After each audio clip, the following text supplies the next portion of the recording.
Zaten Chanel'i erkeklerle eşit olma isteğinden de biliyoruz. Kıyafetlerimi giyemeyen kızların jeanlerimi giymesini istiyorum sözleri geçti. İlk defa üreten ve patentleyen marka da Burberry. Yumuşak ve ütü gerektirmeyen bir yapıya sahip ve aynı zamanda çabuk kuruması da avantajlarından biri. Herkese merhaba, kanalıma hoş geldiniz. Bu videoda piyasada yaygın kullanılan ve ürünün açıklamasında veya başlığında herhangi bir şekilde duyduğumuz bazı dokuma ve örgü türlerini ele alacağım. Bunlardan bahsetmişken kumaşlara sonradan yapılan işlemlerden ve birleştirme yöntemlerinden de bazılarına yer vereceğim. Ben kişisel olarak bir tekstilci kadar bilmek taraftarı değilim bunları ama alışveriş yaparken bilmemizin fayda sağlayacağını düşündüğüm şeylere değinmek istedim. Kumaş rehberi videosundaki gibi temelde neymiş, nerelerde kullanılır gibi konulara kısaca değinip videoyu sonlandıracağım. Eğer kumaş rehberi videosunu izlemediyseniz bu videodan önce onu izlemenizi tavsiye ederim. Çünkü o videoda bahsettiklerimi bilmeden anlamlandıramayacağınız şeyler olabilir. Öncelikle dokuma veya örgü olması neyi değiştiriyor kumaşta onu bilmeliyiz. Dokuma, çözgü ve atkı ipliklerinin dik açılarla birbirine geçmesi sonucu elde edilir. Örgü ise tek bir ipliğin ilmeklerle bir araya gelmesiyle oluşur. Dokuma kumaşlar esnemezken örgü kumaşlar esnektir. Dokuma kumaşlar esnemez diyoruz ama içeriğinde elastan olanlar tabii ki esneme yaparlar. Ama bu tamamen içeriğiyle alakalı bir şey. Normal koşullarda esnemez diyebiliriz. Aynı zamanda örgü kumaşların hava geçirgenliği de dokuma kumaşlara göre daha yüksektir ve bu da daha az terletmesini sağlar ve bundan dolayı da günlük kullanımda genellikle örgü kumaşlar tercih edilir diyebiliriz. Dokuma kumaşlar genellikle takım elbise, gömlek, pantolon, ceket gibi ürünlerde kullanılırken örgü kumaşlarsa iç giyim, günlük kıyafet ve spor kıyafetlerinde sıkça kullanılır. Kumaş rehberi videosunda minik bir dipnotla satenin bir kumaş türü değil dokuma türü olduğundan bahsetmiştim. O yüzden satenle başlamak istiyorum. Satenin yapıldığı dokuma yöntemiyle ipliklerin üzerinden uzun atlamalar yapılarak kumaşın bir yüzü parlak ve kaygan oluyor. İlk defa Çin'de yapıldığında sadece ipekten üretiliyordu. Çünkü o zamanlar o parlaklığı sadece uzun bir lif olduğu için ipekle sağlayabiliyorlardı ve insanların satenin ipekten yapıldığını düşünmeleri de buradan geliyor sanırım. Ama sonradan diğer elyaflar da saten yapımında yaygınlaştı ve özellikle son yıllarda satenin kullanımı çok da yaygınlaştığı için saten kumaşlarda polyester de çok rastlanan bir materyal. İpek, pamuk, viskon ve polyester gibi materyaller piyasada yaygın olarak kullanılıyor. Tabii ki bunlardan en kötüsü polyester çünkü hem terletir hem de elektriklenme riski var ama buna rağmen diğerlerine göre daha parlak bir bitişi var. Daha makul fiyatlarda ama kaliteli bir saten için pamuk veya viskon tercih edebilirsiniz. Ama yok ben lüks isterim diyorsanız da ipek giyebilirsiniz. Poplin düz bir dokuma türü ve sık dokunduğu için biraz kalıp gibi durur, vücuda oturmaz. Daha çok gömlek, elbise, bluz gibi ürünlerde karşımıza çıkar. Ve poplin kumaşlar geleneksel olarak pamuktan üretilen kumaşlar olmasına rağmen günümüzde farklı materyallerin de poplin diye pazarlanan ürünlerin içinde olduğunu görüyoruz ve bu doğru bir kullanım değil aslında. Normal koşullarda bir ürün için poplin denildiğinde %100 pamuk olduğu için etikete bakmanıza gerek yok diyebilirdim. Ama artık polyester falan da çok yaygınlaştığı için etikete bakmanızı öneririm. Müslin de düz bir dokuma türü ama müslin gevşek bir şekilde dokunduğu için daha fazla hava alan ve daha dökümlü yapısı olan bir kumaş türü. Müslin de yine poplin gibi normalde pamuktan üretilen bir kumaş ama yine bunda da diğer materyallerin yer aldığını görüyoruz. O yüzden müslin ürünlerde de içeriğine bakmanızı öneririm. Müslin daha gevşek yapıda olduğu için keten gibi yazlık kıyafetlerde ve bebek kıyafetlerinde sıkça kullanılır. Yapısından dolayı biraz kırışık durur. Yine keten gibi. Bir de eğer içerisinde polyester varsa terletebileceğini belirtmekte fayda var. Çünkü normalde daha çok hava alan bir kumaş olduğundan tercih sebebi ama polyester içeren müslin ürünlerin asıl kullanım amacından sapmış olacağını da söylemek gerekir. Gabardin çapraz ve sıkı bir dokuma türü olan dimi veya diğer adıyla twill dokuma türüdür. İlk defa üretildiğinde pamuktan sonrasında yünden üretilmeye başlandı ve bu dokuma türünü ilk defa üreten ve patentleyen marka da Burberry. Çok sıkı dokunduğu için tamamen su geçirmez olmasa da bir noktaya kadar su geçirmez olarak kabul ediliyor ve bu nedenle Burberry'nin imza ürünü olan trench coatlarında kullanılan dokuma türü. Hatta Birinci Dünya Savaşı'nda İngiliz askerlerinin trench coatlarındaki standart kumaş olarak da tarihe geçmiş. Gabardin kumaş üretilirken zaten amacı nefes alması ama yağmur ve rüzgardan korumasıydı. Bunu tabii ki pamukla ve yünle sağlıyorlardı ama artık günümüzde sentetik elyaflar da içerdiği için trench coat falan alırken de yine içeriğine bakmanız önemli. Sadece trench coatlar üzerinden anlattım ama pantolon, etek, blazer ve takım elbiselerde de kullanılan bir dokuma türü. Gabardine çok benzer şekilde üretilen ama daha yumuşak bir dokuya sahip olan bir başka çapraz dokuma yöntemi de denim yani kot kumaşı. Denimin kullanım alanlarına herkes hakim diye düşünüyorum. O yüzden biraz dedikodu, biraz da tarih kısmına değinip geçeceğim.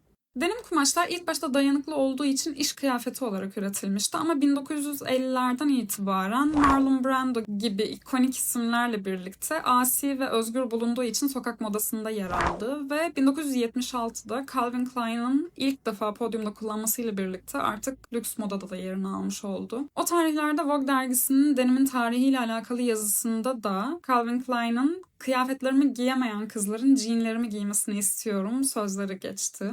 Konu dallanıp budaklandı, farkındayım, ama buradaki mevzu aslında denimin maliyetinin diğer şeylere göre daha düşük olmasına rağmen dayanıklı olmasıyla öne çıkması bence. Ve denimin günlük olarak zaten çok fazla kullanıldığını da görüyoruz.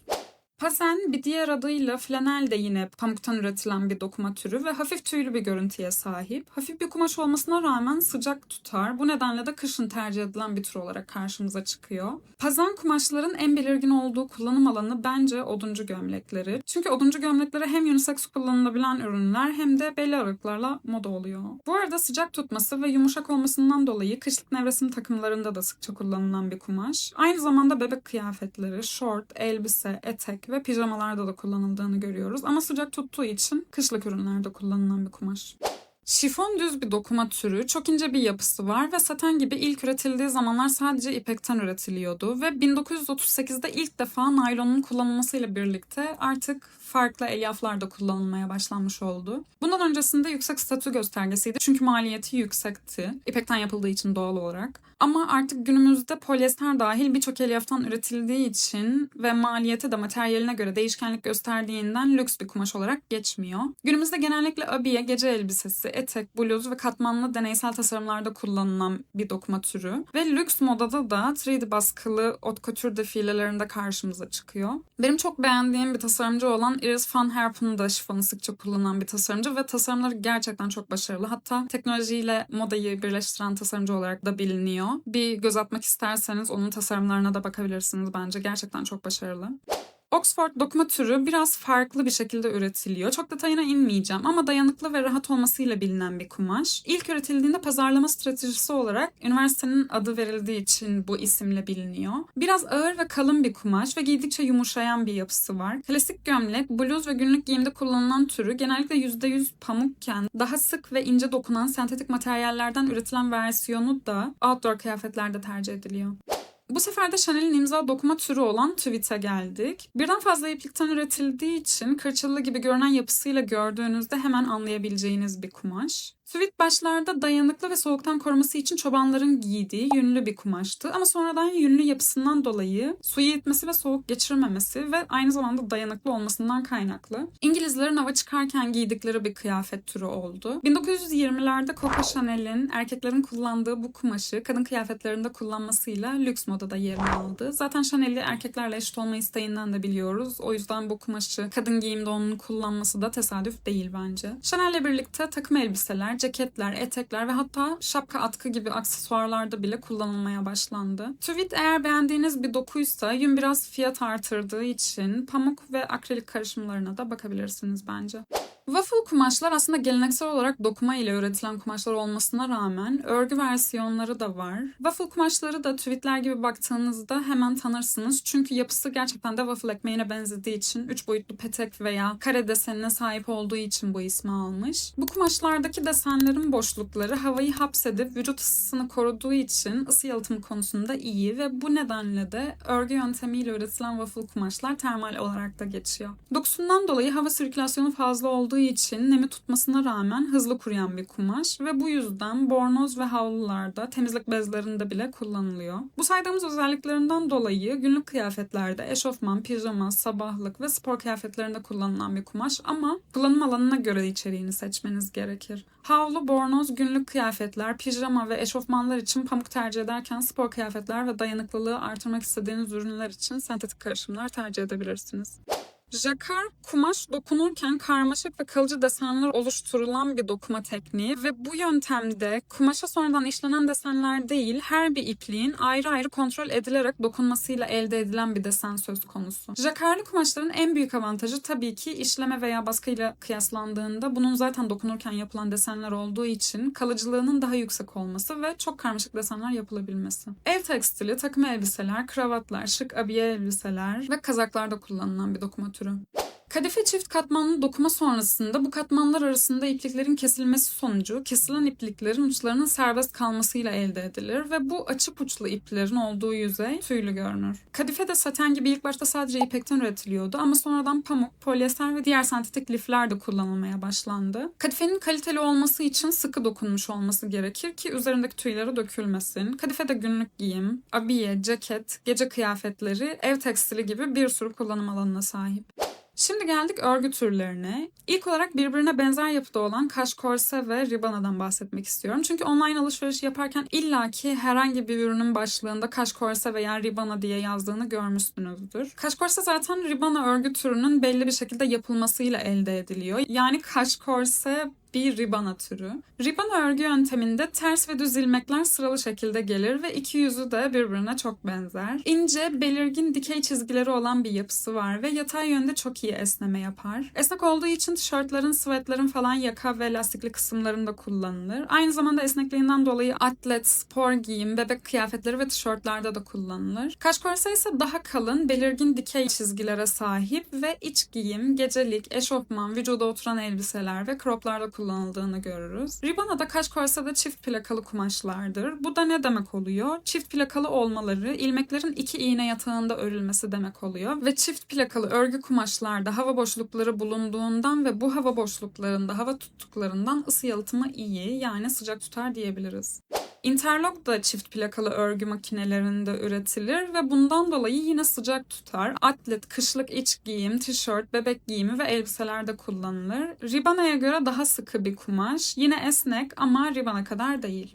Selanik örgü, ribana'nın ilmek atlatılarak yapılan, daha kabarık ve daha sıcak tutan bir versiyonu denebilir. Bu türde daha derin oluklar oluşur ve bu da kumaşın daha sıcak tutmasını sağlar ve bu nedenle de kışlık ürünlerde tercih edilen bir örgü yöntemi. Süprem ise diğerlerinden farklı olarak tek plakalı bir örgü yöntemi, yani ilmekler tek iğne yatağında oluşturuluyor. Bu da ince bir kumaş olmasını sağlıyor. Yazlık tişörtlerde ve yine diğerleri gibi iç giyimde, eşofmanlarda, pijamada tercih edilir. Kestiğinizde kenarlardan kıvrılma yapar. Bu benim için önemli çünkü ben eskiden kadın tişörtlerinde oversize bu kadar yaygın değilken daha oversize durması için erkek rayonundan tişörtler alıp uzun geldiği için de kesiyordum ve kestiğim yerlerden kıvrılma yapıyordu. O zamanlar bende bu bilgi olmadığı için her kumaş da böyle olur sanıyordum tabii ama öyle değilmiş. Neyse, süprem kumaş da ince bir kumaş ve bundan dolayı da yazlık ürünlerde tercih edilir diyerek bitiriyorum süpremi de. Adını markadan alan bir örgü türü de Türkçe'de pike olarak da bilinen Lacoste. Bu örgü türü Lacoste markasının kullanımıyla popülerleşti ve marka adını aldı. Lacoste örgü tekniğiyle üretilen kumaşların yüzeyinde kabarık çizgiler, petek veya waffle desenleri var ve bu desenler hava kanalları oluşturarak kumaşın nefes almasını sağlar ve bundan dolayı da serin tutar. Şimdi waffle'daki petekler sıcak tutarken Lacoste'dakiler neden serin tutuyor diye düşünebilirsiniz. Ben de düşündüm bunu ama Lacoste'daki petekler hava kanalları oluşturup hava akışını sağlarken waffle'daki petekler hava cepleri oluşturup havayı tutarmış. Bu nedenle de biri serin tutarken diğeri sıcak tutuyor. Konforlu ve dayanıklı bir kumaş olarak da öne çıkıyor. Lacoste'un en ikonik kullanım alanı polo yaka tişörtler denebilir bence. Aynı zamanda normal tişörtler, elbiseler ve bluzlarda da kullanılıyor. Serin tuttuğu için yazlık kıyafetlerde ve emiciliği yüksek olduğu için de havlu, bornoz gibi ürünlerde tercih ediliyor. Scuba kumaş olarak da bilinen dalgıç kumaş, çok sıkı ayarda örülen sentetik liflerden elde edilen bir kumaş. Bu kumaş öncelikle dalgıç kıyafetlerinde, sonrasında su sporları kıyafetlerinde kullanıldı ve 2000'lerin başlarından itibaren de esnek, pürüzsüz, parlak ve renkli olması nedeniyle elbise, etek, pantolon, ceket, mont, mayo, eşofman gibi birçok kıyafette kullanılmaya başlandı. Polyester ve elastan karışımından olduğu için de dayanıklı bir yapısı var. Kolay şekil almasından kaynaklı vücuda oturan ve hatları belirginleştiren kıyafetlerde tercih ediliyor. Yumuşak ve ütü gerektirmeyen bir yapıya sahip ve aynı zamanda çabuk kuruması da avantajlarından biri. Jersey de yine günlük giyimde çokça kullanılan yumuşak ve esnek bir örgü türü ve çift katlı ve tek katlı olmak üzere iki çeşidi var. Bunlar biraz önce bahsettiğim çift plakalı makine ve tek plakalı makinelerdeki farklardan kaynaklanıyor. Jersey de diğerleri gibi birçok kullanım alanına sahip ve kaliteli ipliklerle üretildiğinde de sıkı örme yapısından dolayı uzun ömürlü diyebiliriz. Polar da örgü bir kumaş olmasına rağmen poları polar yapan şey örgü türü olmasından değil, sonrasında yapılan işlemlerden kaynaklı. Polar örüldükten sonra fırçalama, taraklama ve kesme gibi işlemlerden geçer ve bu işlemlerle birlikte yumuşak bir doku elde edilir. Genellikle polyesterden üretilir ama diğer sentetik materyaller de kullanılabilir. Poların avantajı ısı yalıtımının yüksek olması, yumuşak olması, nefes alması ve bakımının kolay olması denilebilir. Mont, hırka, eşofman, şapka, atkı gibi ürünlerde sıkça tercih edilen bir kumaş türü. Krep hem dokuma hem de örgü olarak karşımıza çıkıyor. Geleneksel olarak bir dokuma yöntemi olmasına rağmen günümüzde örgü krepler de sıkça kullanılıyor. Krep ipliği kullanılarak dokunabilir veya örgü makinesinde ilmek ve gerginlik ayarı ile örülebilir. Dokuma krep daha dökümlüyken örgü krep daha esnek ve daha konforlu denebilir. İçeriğine göre tabii ki nefes alması, konforu gibi şeylerde değişiklik oluyor ama geniş bir kullanım alanı var. Elbise, bluz, gömlek, etek, pantolon, ceket, abiye gibi bir sürü kıyafette kullanılan bir kumaş. Dokuma ve örgü türlerinin dışında bazı bitim işlemleri veya birleştirme işlemlerini de alışveriş yaparken sıkça duyuyoruz ve bunlara da bu videoda yer vermek istedim. Kapitoneyi genellikle ceket veya mont alırken duyuyoruz ve bu iki kumaş arasına herhangi bir elyaf veya sünger gibi bir dolgu malzemesi yerleştirilip bu katmanların belirli geometrik desenlerle dikilerek sabitlendiği bir birleştirme işlemi. Ve genellikle baklava desenini görüyoruz ama elmas, zikzak gibi farklı desenleri de var. Kapitone ısı yalıtımı sağlaması için kullanılan bir yöntem ve dediğim gibi daha çok dış giyimde ve yatak örtüsü, yorgan gibi ürünlerde kullanıldığını görüyoruz. Şardonsa biraz önce polardan bahsederken yapılan fırçalama işleminden bahsetmiştim ya hani. Buradaki fırçalama şardonlama olarak da geçiyor. Kumaşın yüzeyinde özel fırçalarla yüzeydeki liflerin kabartılması işlemi ve bir bitim işlemi. Dokuma veya örgü türü değil. Kumaşta daha kalın ve daha dolgun bir yapı elde etmek ve hava kanalları oluşturup ısı yalıtımını artırmak için yapılan bir işlem. Genellikle sweatshirt, kapşonlu hırka, eşofman takımlarının iç yüzeylerinde karşılaşırız. Aynı zamanda ev tekstilinde, battaniyelerde falan ve bebek kıyafetlerinde de sıkça gördüğümüz bir işlem. Bir genelleme yapacak olursak örgü kumaşlar günlük kıyafetler ve iç giyimde tercih ediliyor ve ısı yalıtımı iyi olmasına veya serin tutmasına göre yazlık ve kışlık tercih edilecek kumaşlar olarak ayrılabilirler. Bence örgü kumaşlar daha çok günlük giyilen kıyafetlerde yer aldığı için önemli olan şey materyali. Günlük kullanımda ve özellikle iç giyimde doğal elyaflar kullanmak cilt için daha faydalı olacaktır. Dokuma kumaşlarsa daha geniş kullanım alanlarında karşımıza çıkıyor ve kullanım alanlarına değindim zaten her birini anlatırken. Videoyu kapatmadan kumaşları kategorize edecek olursak kışlık kumaşlar pazen, selanik, tüvit, kadife, şardonlu, polar, yazlık kumaşlarsa müslin, poplin, lakos, şifon şeklinde sınıflanabilir. Mevsimlik kumaşlara da gabardin, interlok ve dalgıç örnekleri verilebilir. Daha birçok dokuma ve örgü türü var ama ben burada bitirmek istiyorum çünkü en başta da belirttiğim gibi bir tekstilci kadar bilmemize gerek yok. Alışveriş yaparken karşılaştığımız şeyleri bilmek yeterli diye düşünüyorum. Biraz sıkıcı bir video oldu bence ama bunları bilmek de faydalı olur diye düşündüm. Ve merak eden de bir sürü kişi vardı. Umarım hoşunuza gitmiştir. Videoyu beğendiyseniz beğenmeyi ve daha fazlası için abone olmayı unutmayın. Bir sonraki videoda görüşürüz.